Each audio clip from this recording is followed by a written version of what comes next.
Are you ready for Pokémon Scarlet and Violet? I know I am. The wait is nearly over, and I couldn't be more excited. It's been a ton of fun covering all the new information that we got about the games all summer, and I still have a few lingering questions. Some hopes and some reservations about the games before they come out in just a few days. Along the way, in this pretty casual check-in video, I'll be discussing all these things. Plus, I will finally be revealing what starter I am definitively picking for my adventure. Let's get into it. Right off the bat, I think I should say, good job Pokemon team. Good job Game Freak, and good job Nintendo. The marketing for this game absolutely blew me away. And that's not because of anything crazy or fancy they did. It's the opposite. It was surprisingly restrained. We're getting the games in just a few days, and I know there are leaks and such, but we know so little about the games in any official capacity. Not even the starter evolutions. I was originally gonna do a media blackout of sorts as I did for Pokemon Legends Arceus, where I refrained from viewing even officially released materials. But I was relieved early on this summer when I realized that I probably didn't even need to. They've held back to the point where a lot of intriguing questions remain, like the mystery behind Cyclizar, and the bite-sized pieces of information that we have gotten, like the really cool viral marketing behind Grafaiai, was really a treat to be a part of as a fan. So I really am happy that I can go into these games distraction-free, knowing that I saw just the right amount and that I'm on equal footing with most other people that are going to be playing the games. That being said, what we've gotten still leaves plenty of room for mystery. So here are my biggest kind of unresolved things about the games, good or bad. Just things that I'm purely excited to learn more about as we play. At this point, speculation is meaningless. This is just a laundry list of things that I'm really excited to discover for myself as I embark through my adventure.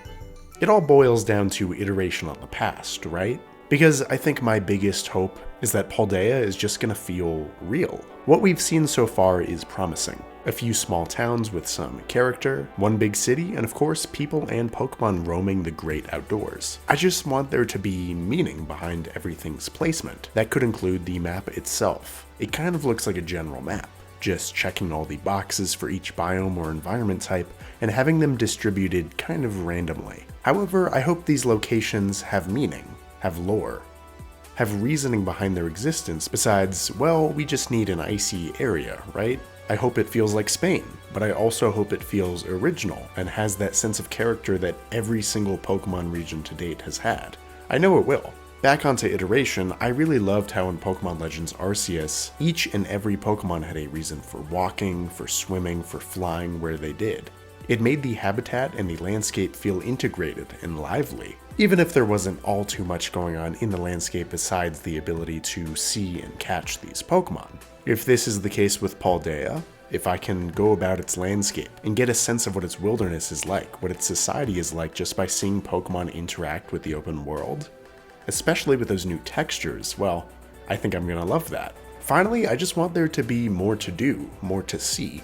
I have no doubt that that'll be the case. After seeing how much iteration we got in a single generation, just going from the empty areas of Galar near Motostoke, all the way to the amazing peaks and valleys of Hisui, I want that classic Pokemon feeling, a balance of everything, of battling a gauntlet of tough trainers, finding cool and rare items, unlocking side areas, and of course catching a whole bunch of Pokemon in a unique landscape, or a tough route. If Paldea can do that, can bring back what we love about the first 7 generations while combining it with the openness that we finally got in Generation 8, well, I think we're in for a treat. What else though? I mean, I know the music and the new Pokemon are gonna be top tier. I haven't even seen any of that, and I know it's gonna be amazing. I also have very little expectations for the story.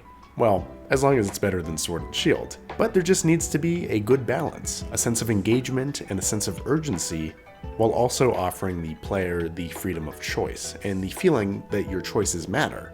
I like when the story builds towards something grand and climactic, but with this open world, well, maybe that's proof that it doesn't have to be that way.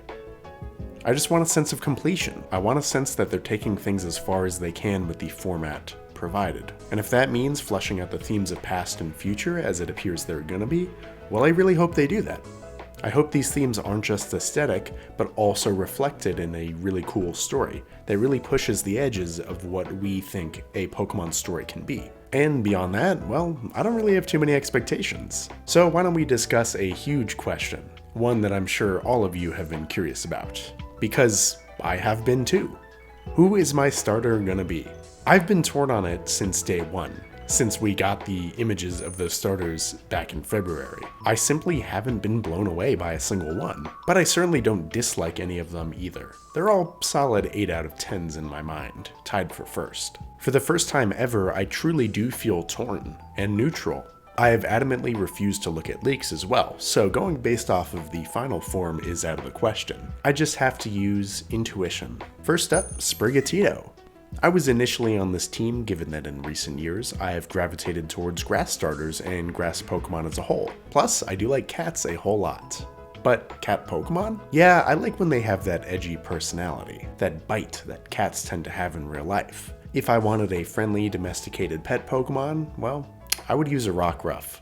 There's just nothing about Sprigatito that really grabs me. Plus, I can see this Pokemon evolving in a way that I don't like, but that's just a hunch. Same goes for Quaxly. I love the personality on this little guy.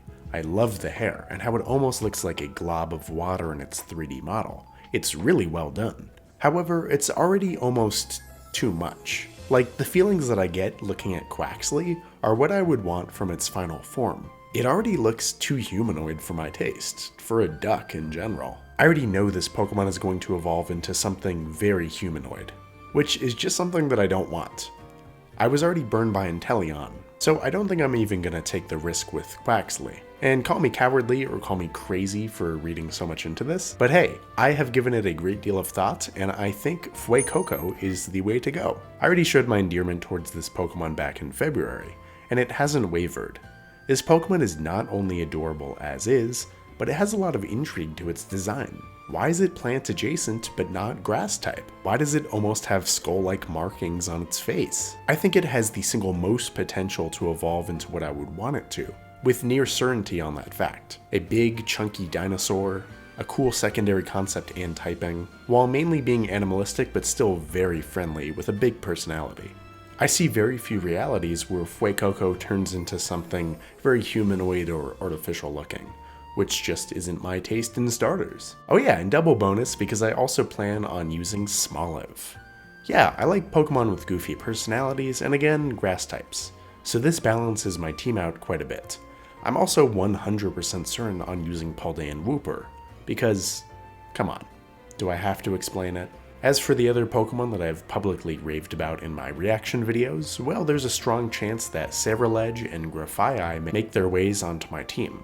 I love both of these designs as is, so really it just comes down to how I feel in the moment. I'm not crazy about any other Pokemon as of right now, although Pawmi and Lechonk are both crazy adorable. I think, however, I'm more than likely to just commit to Fuecoco and Smoliv and see how it goes from there. I always try to build teams with new Pokemon only, and I didn't for Sword and Shield, which I regret. So that's something that I'm going to be holding myself to in Paldea. What do your teams look like? Let me know down below. Overall, I'm just excited for these games. I know for a fact that these games are going to have a lot more of that positive trends of iteration that I've been expecting, and that I've seen from Generation 8 and the Switch era. As much as I may have overall considered Gen 8 to be mediocre to disappointing, with the exception of Legends, I really am grateful for that era of Pokemon for bringing me my channel, for some of my first content as a content creator. So I'm really excited to see where Gen 9 takes us. Before you go, I am excited to announce that once again I will be streaming my first reactions and playthrough of the game, right here on this YouTube channel, on Thursday, November 17th. So if you're seeing this video the day it comes out, well, catch my stream tomorrow night at 9 p.m. Pacific time, so midnight Eastern. Beyond that, well, you can expect tons of Scarlet and Violet content. I've already been doing that in the form of short theories or trailer reactions, so expect kind of off-the-cuff reactions and just things that I'm curious about as I play through the games in the first few weeks in shorter videos. I won't hold myself to any one topic specifically, but as usual, I will also be doing a first impressions kind of review video, something more scripted, like a 15-minute review of my first few hours of playthrough. You can probably expect that a week or two after the games come out. And that's pretty much everything. I wanted to make this video again to thank everyone for an amazing 3 years now of this channel because I've pretty much been doing YouTube for the entire Sword and Shield era in Gen 8. So now we're transitioning to something new. You can see that through my new logo even, which I think is pretty cool. So yeah, catch my stream tomorrow night and let me know down below what your teams look like for Pokemon Scarlet and Violet. And I will see you tomorrow for the stream, or I will see you next time for more content.